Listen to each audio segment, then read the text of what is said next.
हे नारद, भगवान शंकर का ये चरित्र बड़ा अद्भुत है। कैलासम सखित्वम धनदस्य वही। भगवान शंकर कैलाशपति कैसे बने और कुबेर को उन्होंने कैसे अपना मित्र बनाया, इस कथा के सुनने से घोर गरीबी समाप्त होती है। इस कथा में कुबेर के जन्म की कथा कही गई है। इस कथा को थोड़ा ठीक से सुन लीजिए। आसीद काम नगरे सौम्या जात कुलोद्भवाम। माय कहनी बिल्कुल। काम्पिल्य नगरी में एक ब्राह्मण रहते थे जिनका नाम था दीक्षितो यज्ञदत्ताख्यो। यज्ञदत्त दीक्षित। बहुत ध्यान से सुनेंगे। ब्राह्मण कुल में इनका जन्म हुआ। वेद वेदांग वित प्राज्ञो वेदांतादिश दक्षिण। वेद पुराणों में बहुत ही ज्यादा आगे थे। अग्नि शुश्रूणार्थ वेदाध्ययन तत्पर नित्य यज्ञ करते थे। अग्निदेव का नित्य दर्शन करते थे। अग्निदेव सबके गुरु हैं। सृष्टि के आरंभ में अग्निदेव प्रकट हुए हैं। सृष्टि के आरंभ में गौमाता प्रकट हुई है। सृष्टि के आरंभ में वेद प्रकट हुए हैं, इसलिए बहुत पूज्य हैं, ये बहुत वंदनीय है। अग्निदेव का तो नित्य दर्शन हो।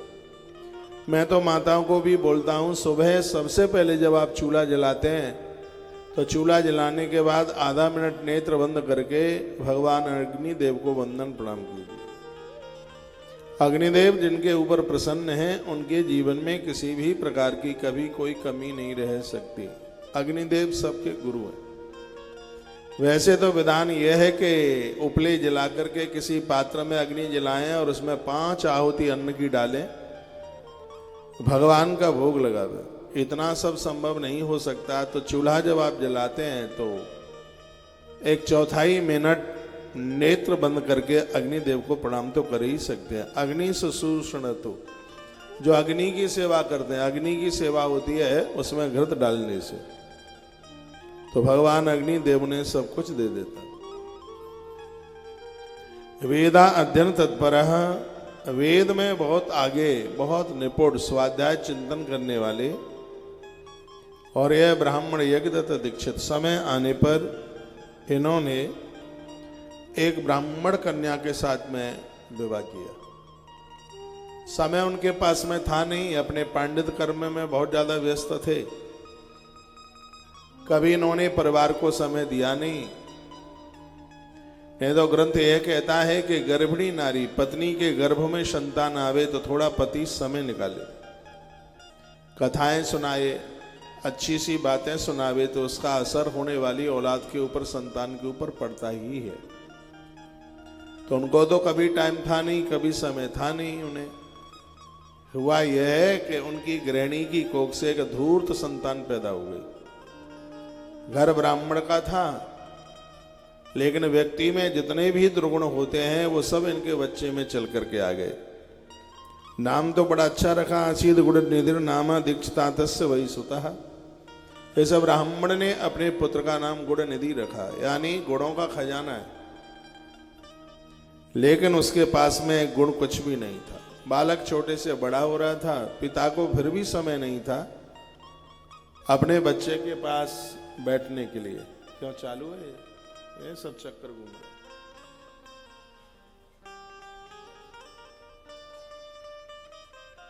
जितने भी दोस्त दुर्गुण हैं वो सब बच्चे के अंदर आ गए। और मैं बहुत बार निवेदन करता हूं, यदि संतान के लिए आपके पास समय नहीं है तो ये भूल जाना कि वो बच्चे आपके पास रहेंगे, आपके हाथ मुट्ठी में रहेंगे। फसल बोकर के यदि कृषक खेत ना देखे, पेड़ लगा करके यदि माली वृक्षों को ना देखे, तो वृक्ष को तो समाप्त होना ही है, खेती को समाप्त होना ही है। कल परसों में निवेदन कर रहा था, सिर्फ पेड़ गाड़ने से पेड़ नहीं लग जाता, उसकी निराई गुड़ाई करनी पड़ती है। सिर्फ बच्चों को जन्म देने से ही बच्चे पनप जाएं ऐसा संभव नहीं है। माता पिता को उनकी देख रेख रखनी पड़ती है। संस्कारों का बहुत विशेष ध्यान रखना होता है। आपके बच्चे छोटे हैं मेरी बहनों, इस समय आप अपने बच्चों को जो बना दोगे ये वो बन जाएंगे। आप डॉक्टर बनाओगे डॉक्टर बन जाएंगे, आप कलेक्टर बनाओगे कलेक्टर बन जाएंगे, आप उद्योगपति बनाओगे तो आप उद्योगपति उन्हें बना दोगे, और आप बदमाश बनाओगे तो बदमाश बन जाएंगे। बच्चों का जीवन मां के हाथ में।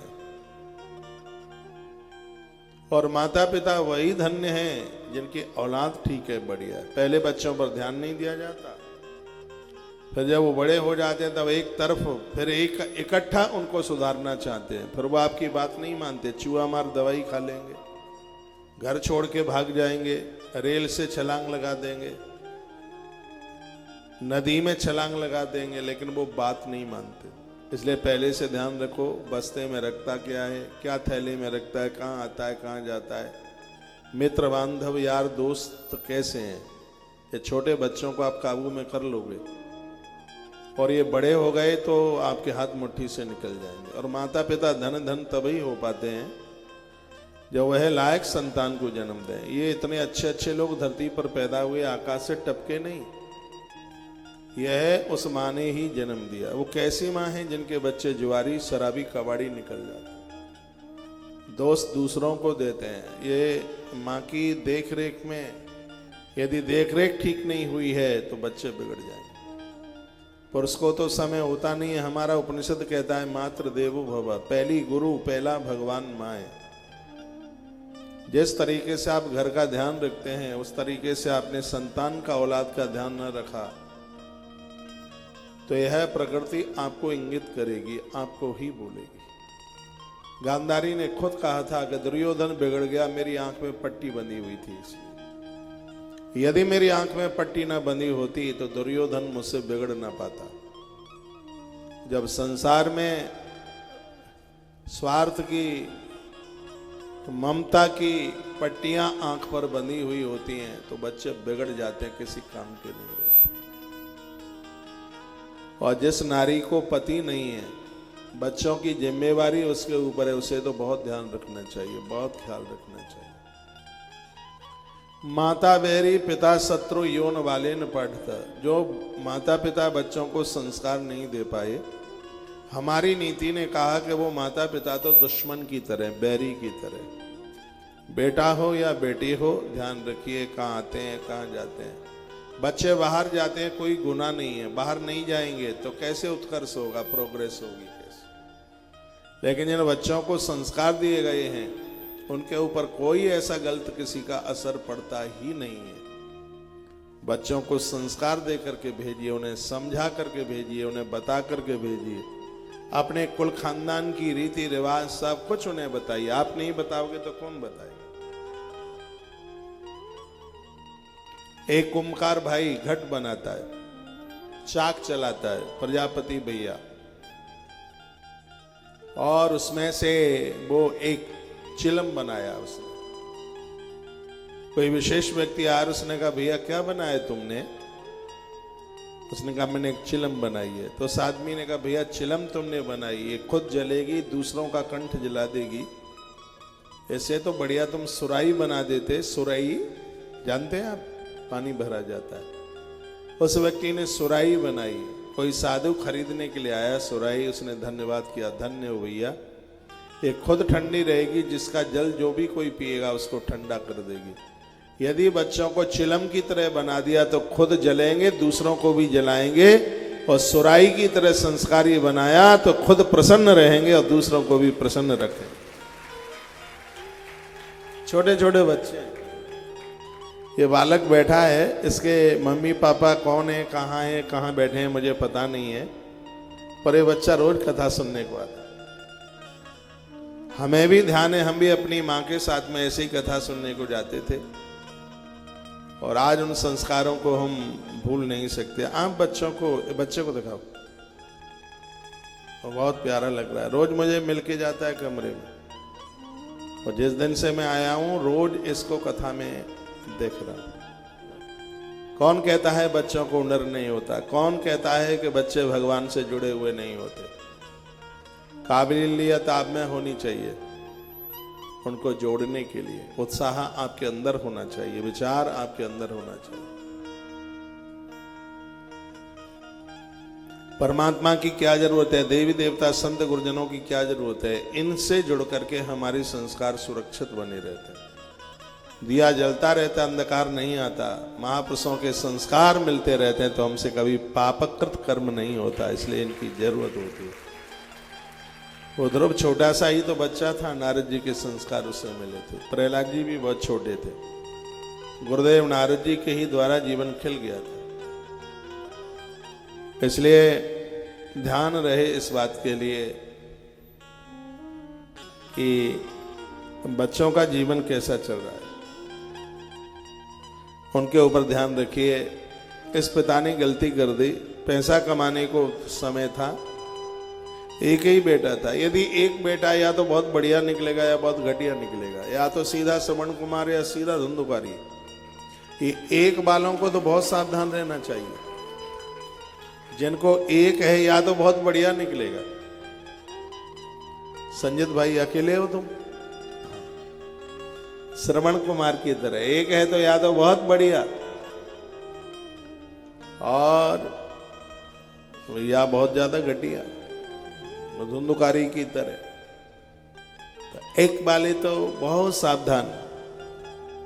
इस परिसर में एक बेटे की माताएं बैठी होंगी, हो सकता है उनका बेटा बहुत अच्छा होगा। और भगवान ऐसा ना करे कि ऐसी भी माताएं बैठी हैं जहाँ एक ने नाक में दम कर दिए। दुनिया का ऐसा कोई दोष नहीं है जो उसके अंदर ना हो। समय निकाल करके जीवन का इन बच्चों के उत्कर्ष के लिए उन्हें सत्संग में लेके जाइए, गुरुजनों के पास लेके जाइए, मठ मंदिर लेके जाइए, अच्छे लोगों का संग उन्हें दीजिए। तभी तो उनका उत्कर्ष होगा, तभी तो उनका उत्थान होगा। तो ये यज्ञदत्त दीक्षित कभी अपने बच्चे के पास बैठा नहीं, कभी उसे सत्संग नहीं ले गया, कभी उसे मठ मंदिर नहीं ले गया।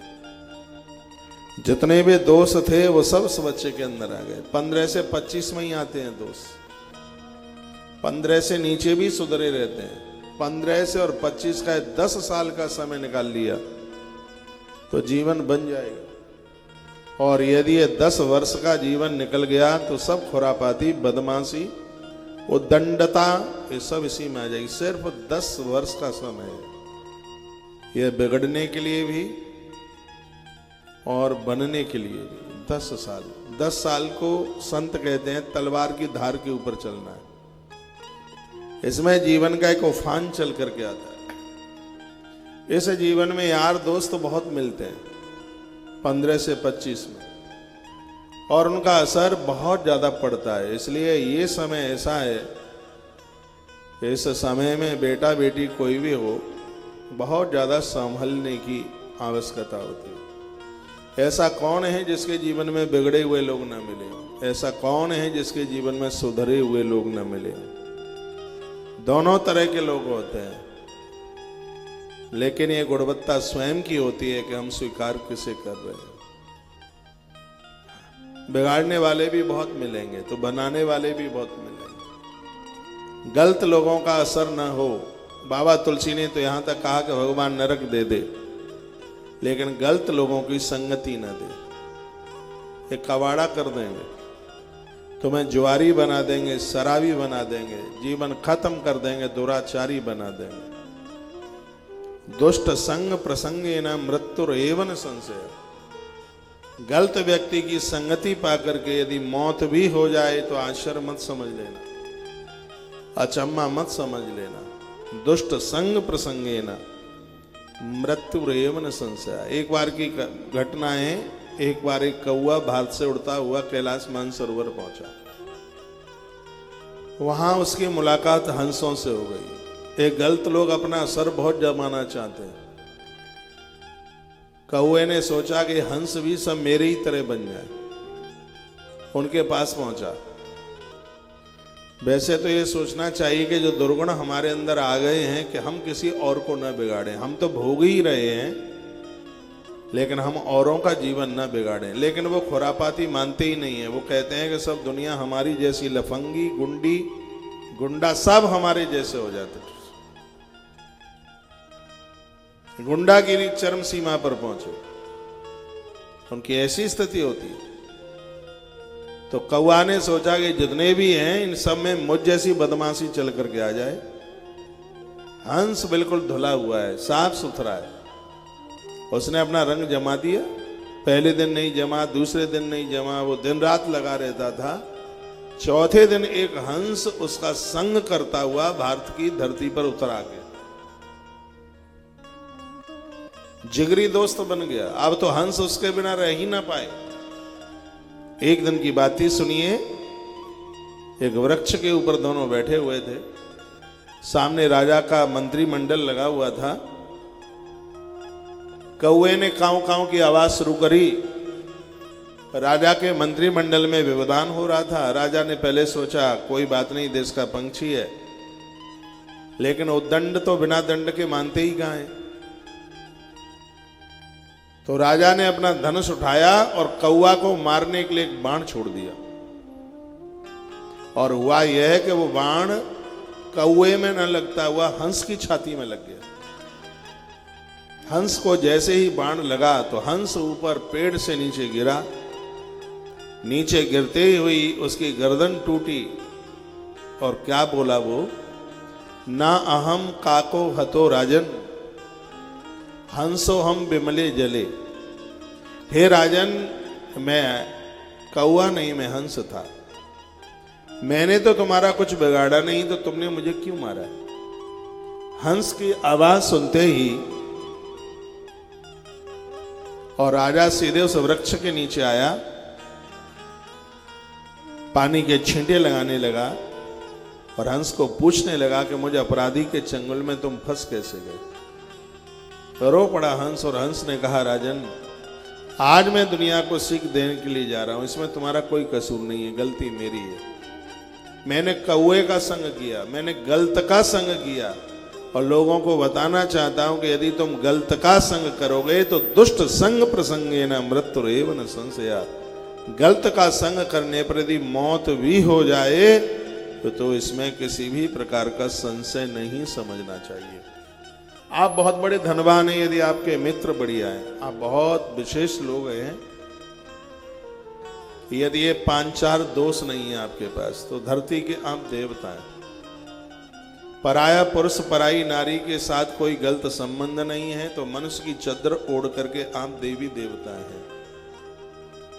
आप जुआ नहीं खेलते हैं, आप धरती पर स्वयं देव बन करके आए हैं। आप किसी भी प्रकार का कोई नशा नहीं करते, साक्षात भगवत रूप में आप धरती पर चल के आए। आप रिश्वत लेकर के काम नहीं करते, साक्षात भगवत रूप आप चल करके आए हैं। और आप पशुओं को नहीं मारते, जीव हिंसा नहीं करते, आपका आहार बढ़िया है। तो सच मानिए आप इंसान नहीं, आप भगवान हैं। वंदन करने को लायक हैं, प्रणाम करने को लायक। ये 5 पाप नहीं, ये 5 महापाप है। यदि ये गलतियां हमारे अंदर नहीं है तो ये धरती हमारे लिए वैकुंठ है, यह धरती हमारे लिए स्वर्ग है, यह भूमि हमारे लिए बहुत बढ़िया है। यदि ये गलतियां नहीं है हमारे अंदर और बच जाएंगे, संगति ठीक कर लोगे तो। ये गलत लोगों की संगति, गलत लोगों का साथ जीवन खत्म कर देगा। गोस्वामी जी ने बड़ी सुंदर चौपाई डाली है। बरु भलवास नरक करता, बरु भलवास नरक करता, तुझ संग तेहि विधाता। बरु भलवास नरक करता,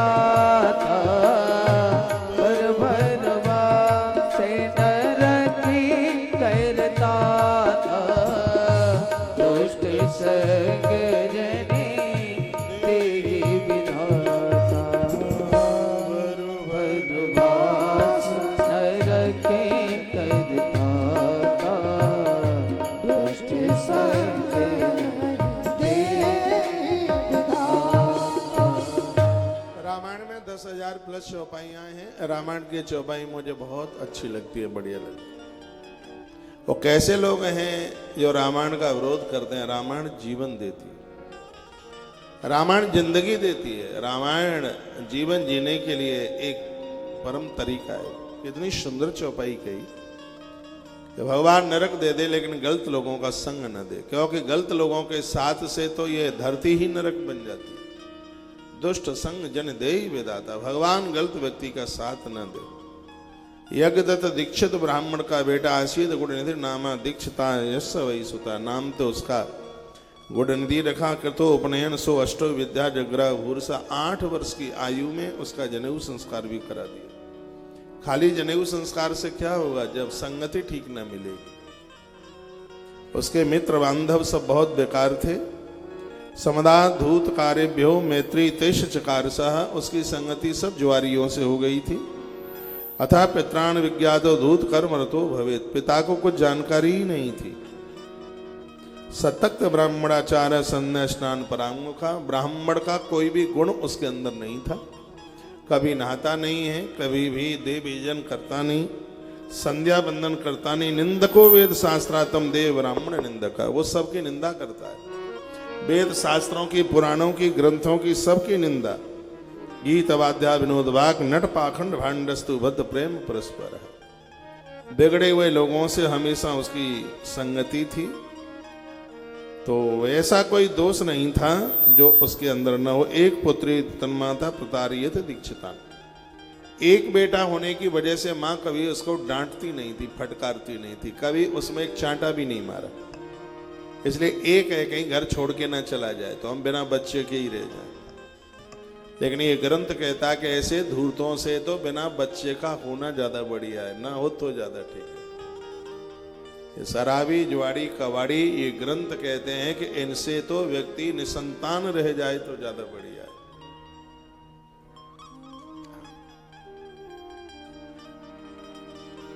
बिना संतान वाला रह जाए तो ज्यादा ठीक है, ऐसी औलाद जन्म न ले।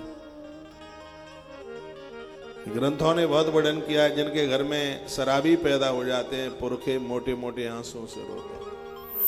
दुराचारी चरित्रहीन पैदा हो जाते हैं, पूर्वज रोते हैं, बहुत उन्हें भारी कष्ट होता है, उन्हें भारी तकलीफ होती है।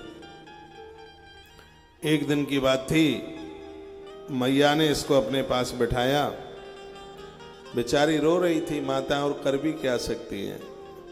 समझा कब रही है, जब 25-26 साल का हो गया था तब समझाती है। कहती है ससरोपी ही ते मान्य सर्वत्र गुणशीलता, बेटा तुम्हारे ससुर का नाम दुनिया भर में, तुम्हारे पिताजी का नाम पूरी दुनिया में, माँ तुलास्ते तुला पुत्रा विद्याशील कुला देवी, तुम्हारे मामा जी का नाम भी तो पूरी दुनिया में है। और तुम इतने खोटे निकले हो, यदि तेरे पिता को पता चल जाए कि तू इतना बदमाशी में है, तेरे अंदर इतने दुर्गुण हैं, तो तेरे पिता तुझे उसी समय मार डालेंगे। मैंने अभी तक बताया नहीं है। पुत्र में प्रार्थना ही तुझसे कर सकती हूँ, इन सब खोटे कामों को तू छोड़ दे। तेरी उम्र काफी हो गई है, अब तो तू गृहस्थ वाला हो गया है, कुछ समय के बाद तेरी भी संतान हो जाएगी। इसलिए मैं प्रार्थना ही कर सकती हूँ कि बेटा इन सब दुष्कर्मों को छोड़ दे। मृगया मध्य पशुन्या नतम चौर्यम दुरादर, ये उसके अंदर दोष थे, कहने को ब्राह्मण है। मृगया आखेट के लिए जाता है, मृगों को मारता है, मांस खाता है, मद्य शराब पीता है, लोगों को लूटता है। ऐसा कोई दोष नहीं था जो उसके अंदर ना हो। लोगों को लूट करके धन आता है, उससे जुआ खेलता है, जुआरी उसको पकड़ पकड़ करके मारते हैं, पीटते हैं। मैया की आंख में आंसू थे और मैया बहुत ज्यादा रो रही थी उसको समझाती हुई, लेकिन उसकी समझ में एक भी बात नहीं आई। एक दिन की बात थी, यज्ञदत्त दीक्षित कहीं से आ रहे थे तो किसी व्यक्ति के हाथ में उन्होंने अपनी अंगूठी पहचान ली। उन्होंने उस व्यक्ति को कहा, भाई ये अंगूठी मेरी है, तुम्हारे पास कैसे आई?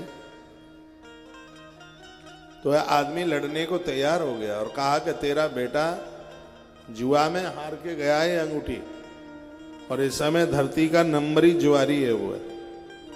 न्यस्ताम रत्नमयीम गेहे करस्या पितरुम का, जिस अंगूठी की तुम बात कर रहे हो ये हमने चुराई नहीं है, वह जुआ में हार के गया। नग्नीकृत प्रदनम बद्धते धूत कार्य भी, रोजाना हम कपड़े उतार कर उसे विवस्त्र करते हैं, खम्भे से बांध करके उसकी पिटाई करते हैं। ये देखो कितना सामान हमें दे के गया है, हाथी दांत के आभूषण दे करके गया है, और अपनी मैया की सुंदर सुंदर साड़ियां देके गया। ये अलंकार आभूषण, ये जब जैसे ही गुण निधि ने देखा, पारा चढ़ गया, ऊपर की सांस ऊपर, नीचे के नीचे। जिस व्यक्ति ने जीवन में सुपारी ना खाई हो और उसका बेटा जुआ खेले और शराब पिए, उस बाप की क्या स्थिति रही होगी। वो तो जिंदे जी मर गया था, गिर गया था, लोगों ने उसको खड़ा किया। उसने कभी सोचा भी नहीं कि ऐसा भी हो सकता है। बहुत ज्यादा दुखी था। ये कथा गुरुनिधि की और उसके बाप यज्ञदत्त दीक्षित की ही नहीं, ये कथा हर घर की है। ये गलती कर जाओगे, बच्चों को नहीं देखोगे तो यही होगा। बच्चे बाहर भी रहते हैं, या तो आप जाइए उनके पास, या वो घर पर आते हैं, तो कुछ समय निकालिए, उनके साथ रहिए। और ये आदतों में खोट आ गया तो वो तुम्हें छोड़ देंगे, लेकिन वो इन खोटी आदतों को नहीं छोड़ेंगे। तुम्हें छोड़ देंगे बिल्कुल, लेकिन इन खोटी हरकतों को नहीं छोड़ेंगे। इसलिए पूर्व से पूरा ध्यान रहे इस बात के लिए। आज पिता भारी दुखी था, घर चल करके आया, कष्ट भारी था, और उसने आती अपनी पत्नी को कहा, दीक्षितायन कुत्रास्ति धूर्ते गुणनिधि सुता।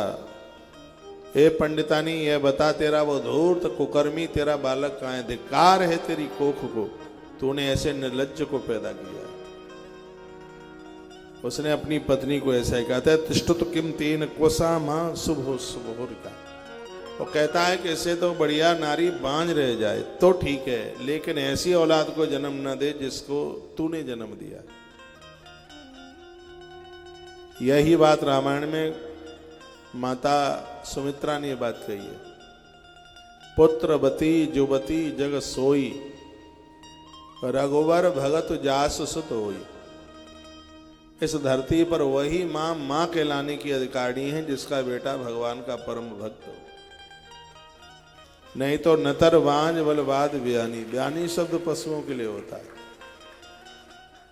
धिक्कार है नहीं तो उसके लिए जो एक लायक संतान नहीं दे पाई इस प्रकृति को। एक बार रहीम दास और तुलसीदास दोनों चित्रकूट में बैठे थे। दोनों में भारी मित्रता थी, रहीम और बाबा तुलसी। तुलसीदास जी ने रहीमदास को पूछा, बाबा ये बताइए कि एक नारी जब एक बच्चे को जन्म देती है तो उसे इतनी तकलीफ होती है कि 10 लाख बिच्छू एक साथ डंक मारे, उसे इतनी वेदना होती है, तो फिर वो संतान को जन्म क्यों देती है? न दे। रहीमदास ने बड़ी सुंदर बात कही, माता ध्यान दें। रहीमदास ने कहा, बाबा तुलसी, तुम 10 लाख बिच्छू की बात करते हो, गणित का अंक फेल हो जाए, इतनी भी वेदना हो तो भी एक नारी बच्चे को जन्म देने को तैयार हो जाएगी, क्योंकि दुनिया की हर मां चाहती है कि मेरी कोख से तुलसी जैसा बेटा जन्म ले ले तो मेरी कोख धन्य धन्य हो जाएगी, कटकट हो जाएगी। जिस नारी की कोख से भगवान का भक्त जन्म लेता है उसे भगवान के दूत नहीं, ऐसी उस मां को लेने के लिए स्वयं भगवान चल के आते। उसको तो बिना तीर्थ यात्रा करे ही सब कुछ फल प्राप्त हो जाता है। औलाद बढ़िया, संतान बढ़िया जन्म ले। देवता आरती उतारते हैं उस नारी की, उसे वंदन करते हैं, उसे प्रणाम करते हैं। आज देश में ऐसे लोग जो देश को, राष्ट्र को नुकसान पहुंचा रहे हैं, लोगों के प्राण ले रहे हैं,